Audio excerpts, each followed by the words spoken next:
early night in here, actually. So it's bedtime, actually. All right. So here we go. I was actually looking at the other day a hadith that was actually that is authentic, not was, but yeah, I was reading a hadith, an authentic hadith to my children yesterday, and they were asking me about a dajjal.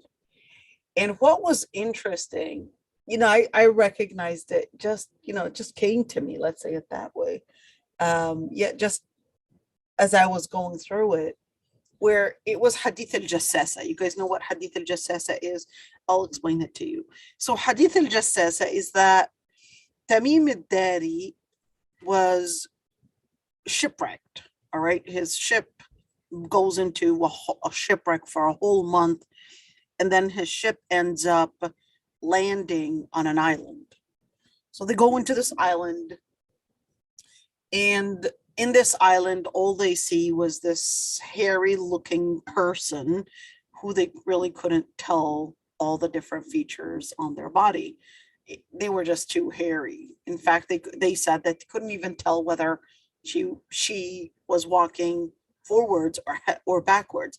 But clearly they said a she, which, in other words, they were able to tell that it was a she and it wasn't a he. You would normally think if it's a hairy ball, uh, a hairy feature, you would think of it at more of a man, but definitely he was capable of telling that there is a woman inside this creature. And then this person who they were really scared of, she basically shows them off onto this man that was sitting in this cave. And this man that was sitting in a cave, they described him as huge in body, tied up with his hands near his neck, and his thighs also crumbled up, I guess, near his chest as well. And he was all tied up and tied up securely.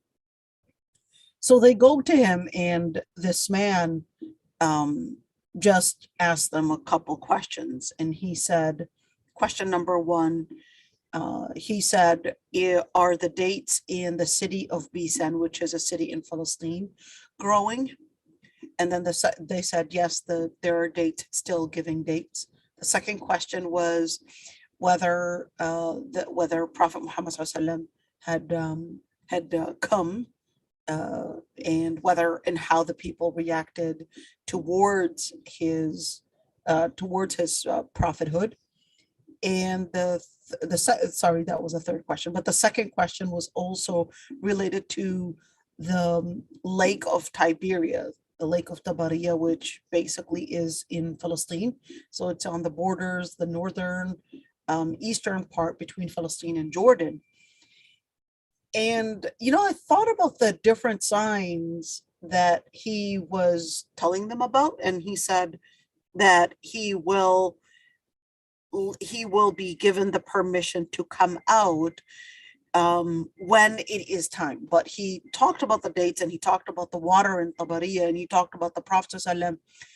And I noticed in the other hadith as well, when he talks about the signs of Judgment Day, there are a number of different hadith that describe things like the water coming back to the Arabian Peninsula, the a debba that comes out, which is some creature, I guess, that is not necessarily one of the creatures that people normally were used to seeing. So is it another creature that evolved from another creature? What really is it? So you're looking at all those different hadith that speak of changes, and it more focuses on plants and water. The plants and water and all these, and even speaks about the changes, like more volcanoes, more tornadoes, more. So we're looking at really a description of an ecosystem. A description of an ecosystem really is the part that the hadith would focus on in order to help people recognize the end of times, the whether it's the Dajjal or whether it's the end of times in terms of getting closer to Yawm al-Qiyamah. So when you're looking at these changes, and right now, of course, in science, they're talking about the global warming, and they're talking about the change in ecosystem and all these different things. This is no joke. This is real.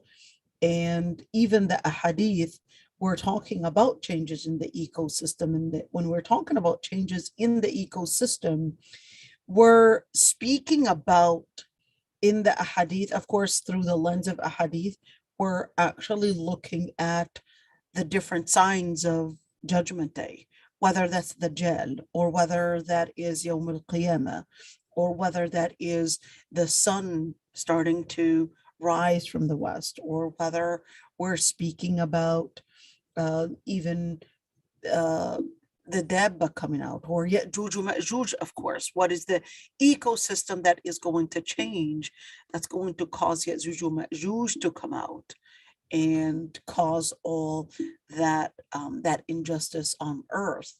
What is really going to be that motive that is going to push them out? So you're looking at when they come out, what do they do? Well, they commit all the injustices, but the injustices that are going to be committed are in search of food. That's number one.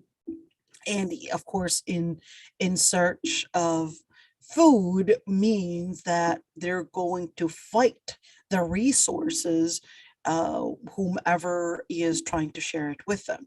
So is it a lack of resources that is going to cause the Juju Ma'juj to fight the resources and actually kill whoever they see in front of them, and eventually killing everyone, and no one will have the ability to stand in front of them until they eventually kill themselves? Is that also, related to the change in the ecosystem?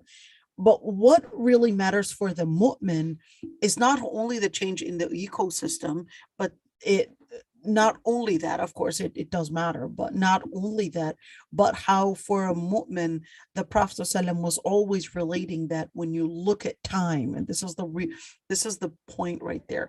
When you study time, when you look at time, when you look at history, so when you look at past and future, when you look at life, and of course, the hadith were talking to us about the changes in terms of things around us, plants and water and all these different resources changing around us, and telling us that these changes in resources and of course changes in the ecosystem are really for us to recognize the change of time, and to also see through the change in the ecosystem, see through it, the change not only in time, but see through it the importance as the core of why Allah subhanahu wa ta'ala had created the world, which is the purpose of life.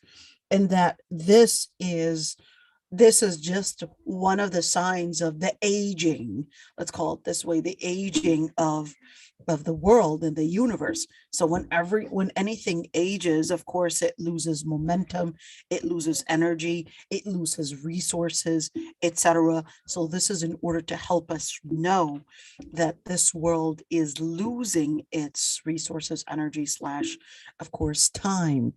And therefore, for us to understand that when we look at those changes, we understand that there's going to be more fitan coming in the way, and for us to be prepared when we're looking at the different fitan that surround us. There are going to be more and more fitan. The sister that was here, we were actually talking about the fitan related to what's happening in Syria. And in fact, part of the fitan that were mentioned in the hadith, where the Prophet ﷺ actually mentions fitan And fitan, we're talking about trials. We're talking about injustices that happen. And of course, the Prophet ﷺ was mentioning as Bilad al-Sham as being the area of where fitan are going to be prevalent. And definitely no one can deny the fitan that not Bilad al-Sham, not the people of Syria, not the people of Jordan, nobody would have ever guessed that such massacres would happen in such numbers. No one had ever imagined that killing would be in such brutality. No one ever imagined that people will be dying of cold, hunger, and all these different things, and there would be such huge numbers, 1.5 billion Muslims, but are really totally crippled from doing any type of a change, totally crippled to actually speak up, even though number wise Muslims are huge in numbers. Well, just that's really similar to what the Prophet ﷺ had actually said in a hadith that was narrated by Thawban, where the Sahabi narrated that the Prophet ﷺ had said that it's almost near when all the nations would gather around as if they're gathering around a meal. Sounds very similar, it's kind of like a deja vu, reminds you of all that United Nation types of gathering. And then they're gathering, and then what do? Well, كما تداعى الأكلة إلى قصعتها. And then the Sahabi asked, are we just a few? Are our numbers just happen to be just small, where we just couldn't stand up, and and therefore we became a minority? But the Prophet ﷺ responded, he said, بل أنتم كثير, you're actually a very large number. ولكنكم غثاء كغثاء السيل. But the matter is that you are plenty, but it's like a foam. You're just like a foam over the ocean. What happened? Your hearts will filled with wahan. The Sahaba didn't really understand what wahan was. It's not that they didn't understand what the word meant. They knew wahan meant weakness, but they weren't really able to specify what type of weakness is it really. And the Prophet ﷺ explained it to them that it's really حب الدنيا وكراهية الموت. It's the love for dunya and the hatred for death. Who loves death? It's not an issue of loving death per se to mean that you don't want to die, because it's part of our human nature to not want to die and hang on to dunya, or hang on to life at least. But this is actually referring to the part where people are so clinged on dunya, where they're clinged on materialism, and hating death, meaning they're hating the purpose that they were actually created for. And looking at hating death actually means that they will hate, or the problem is that they're not considering akhirah.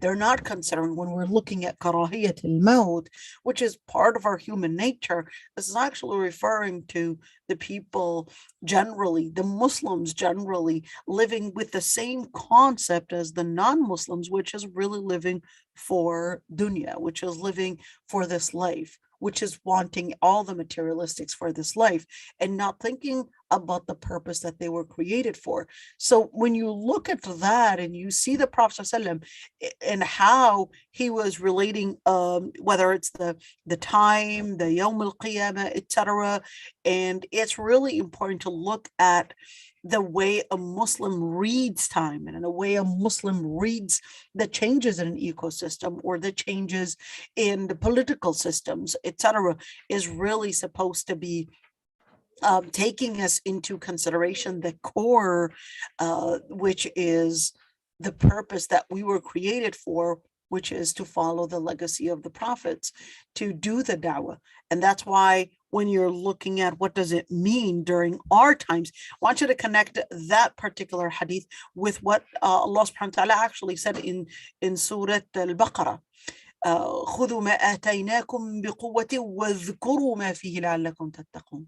That Bani Israel we're told, and of course this is Bani Israel we're told, but it's the same legacy that Allah subhanahu wa ta'ala was telling us as well, because it's not just Bani Israel.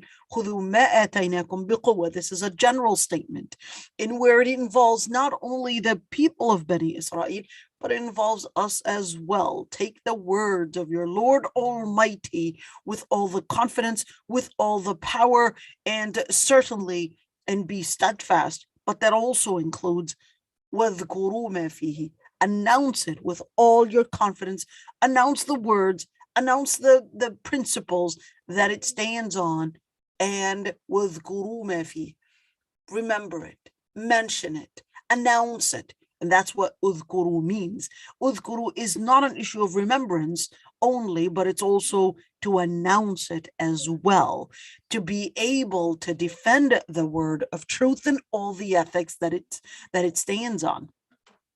لعلكم تتقون, that's in order for people to remember that what stances you take in this world, in this dunya, are really going to be representative of your own spirituality. And that's why that ayah continues, لَعَلَّكُمْ تَتَّقُونَ, in order for you, and that is in order to give you that support to gain the religious integrity, which is taqwa. So in order to get to that religious integrity, it's really important to live the legacy, announce the legacy, be steadfast on the legacy of the prophets, and which is the purpose of life, and at the same time announce it and defend it. So that's what it means to actually وَاذْكُرُوا مَا فِيهِ لَعَلَّكُمْ تَتَّقُونَ, to be able to also defend the word, find all the different means to defend haqq, whether that meant, you go back to the hadith where the Prophet ﷺ actually says right there that حب الدنيا كراهية الموت, it's really also referring to what are the different things that people during our times are going to be kept away from, or at least an obstacle from defending the word of truth and defending haqq, which is really حب الدنيا كراهية الموت. So what is that meaning? Well, that's really meaning that the legacy of the prophet's legacy and the word that the prophets had really taught people, which is deen, which is iman, of course, iman, and of course, sharia, you're going to see most people not living the word because they're so busy living the dunya. So what is that meaning? Well, they're so busy making sure that their job for whatever gains that they're getting in this dunya is really maintained, but not the akhirah. So the priority changes. The priority becomes dunya. And that's part of the signs of judgment day, is the priority dunya or akhirah. Raising children, for example, is the priority making sure that my children are, for example, learning Islam, learning their Quran, etc., or is the priority all about making sure that they've got high grades in language arts, high grades in mathematics, the list goes on in terms of whatever advantages or whatever paves the way for an advantage in this dunya, to get a high degree, probably medical or probably accounting or whatever it is, in order to bring about the wealth for dunya. So it's really redefining our priorities, redefining how we look at the ecosystem and the changes, and redefining how we see the patterns in the world around us, and of course redefining and recorrecting the lens we see the world through. It just fascinates me when, I know I got from one thing to another, but I just lived with these words, and I just had to share them when it came to this ayah. لكن الذين اتقوا ربهم لهم غرف من فوقها غرف مبنية. It's talking about in Jannah, it's talking about, it's a room, chamber built on top of another chamber, and underneath these chambers there are actually flowing rivers right underneath it. And then the ayah starts talking about, well, don't you see that Allah subhanahu wa ta'ala flows and pours waters from the skies and lets that water start flowing underneath the earth, meaning that under that water that's underneath, the pure water, the fresh water that goes underneath. ثم يخرج به زرعا مختلفا ألوانه. Then he brings different plants with different colors, and then they grow, and then they become plenty, and then they turn yellow, and then they become حطامة. They become all the cracked and dried plants. And in that, there are different signs for those that think deeply. I want you to look at the word ulil albab, which basically means those that ponder deeply, those that go beyond the surface. So when you look at this ayah, what is this ayah? Actually have to do with the other one. So this is in order to tell us, for those that wonder, how is it that there's going to be a building on top of a building, in other words, kind of like an apartment, yet there's going to be flowing rivers underneath it. So Allah subhanahu wa ta'ala tells you, well, think of it.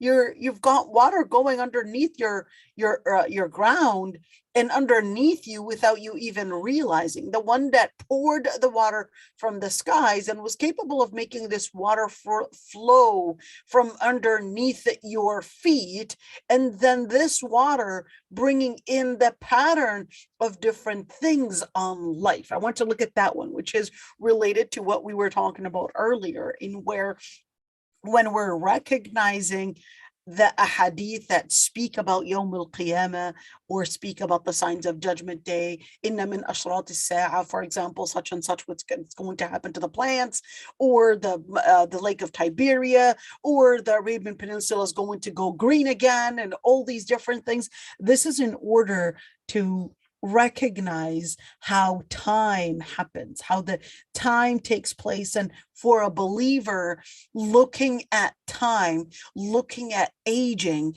and looking at the aging even of the different plants that surround them. So that's why you look at here, يخرج به زرعا, that the Lord Almighty lets this water, the flowing water, bring about the different plants. Yeah, they're beautiful colors, many, many, many colors, but then they become plenty. And this is really important for us to recognize, even in our age, even as human beings, we go through this same type of pattern, in where, yes, we are, of course, we're just like a zara, and we're just like a plant as well, and from the way that we were created, in where there's a plantation. Mother is like the ground, that plantation. Father is like the seed. We grow, and then of course it goes into a different stages of development. And then مختلفا ألوانه. Of course, this is talking about plants, but this is in order for us to recognize the similarities between ourselves and between plants and the ecosystem that surrounds us and the Lord Almighty's powers. This is Surah Az-Zumar. All right. ثم يهيج فتراه مصفرا. Then, of course, those plants, they go in flowing and they become abundant, they become plenty, and then they turn yellow. That's the sign of aging for those plants. In other words, for us to recognize the changes that happen with time, and for us to see, of course, ثم يجعله حطاما. Then it becomes, those plants become hard like logs. Those plants become old. They age. إن في ذلك لذكرى لأولي الألباب. In that, there is, the word is dhikra. Dhikra, it's a reminder. But when you look at reminder and ulil albab, it's like there's a reminder for those that think deeply. So if anybody would say, well, wait a minute, how did you actually compare Zara Mukhtalifan Alwano with human beings? And why did you even bring that up? When the ayah is literally talking about plants and how they're changing and the different stages of their development until it becomes hutama, until it finally just ends and becomes just, of course, just dried plants. So this is in order to, this is why it was actually saying dhikra. The dhikra is indicating here that there's something to look through, there's something to see by looking at the pattern. So here, dhikra is really indicating you're seeing here a creation in front of you. You're seeing a pattern, and you need to realize that this is a pattern that really is very similar to your pattern. So when we look at the different patterns in time and all that, it's something for us to think deeply, whether it's the way that we see how things develop and how things grow, or even how things end. So when you're looking at those ahadith that speak about the changes in the ecosystem, that's because Earth and the universe is aging. And of course, the result is going to be more volcanoes, more hurricanes, more death, less resources. Ya'juj Ma'juj comes out. Dajjal comes out. And that's why Dajjal was asking about the tamar or the dates in Bisan, or the water in Tabariya, and speaking about the different changes, that how he will not be able to enter Mecca and Medina. And you're looking at, it is really scary. I just wanted to share that one, how we're looking at the description in the ayat and how it relates it with inna fi dhalika la dhikra. There's something that is supposed to be a reminder to help you see it closer, to help you recognize all those different changes, and think deeper than just the surface. So inshallah, inshallah, we're going to continue reading it, but for now, the people on YouTube, our tafsir, short tafsir, has just ended. And salam